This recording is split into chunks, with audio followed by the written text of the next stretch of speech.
দেখুন, কেতু এবং চন্দ্র যদি জন্মছকে একসাথে অবস্থান করছে, তাহলে সাধারণত কি হয় দেখবেন ব্যক্তির মধ্যে একটা মানসিক অস্থিরতা থাকবে। মানসিক অস্থিরতা তার মধ্যে ভীষণভাবে দেখা যায়।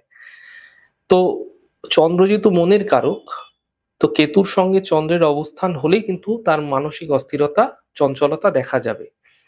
শারীরিক ক্ষেত্রে দেখা যায় এরকম ধরনের মানুষদের ক্ষেত্রে কোনো না কোনো রোগ ব্যাধি থাকলেও এরা সে বিষয়ে প্রথমে খুব একটা গা করে না, যার ফলে রোগ ব্যাধিগুলো ভেতরে ভেতরে বৃহৎ আকার ধারণ করে থাকে। এবং কখনো কখনো দেখা যাচ্ছে চিকিৎসকের পরামর্শ তো নিচ্ছে, চিকিৎসার জন্য তারা এগোচ্ছে, কিন্তু চিকিৎসাতে মানে বিভ্রান্তি আসছে, সমস্যা আসছে, সঠিক রোগ মানে নির্বাচন করা যাচ্ছে না।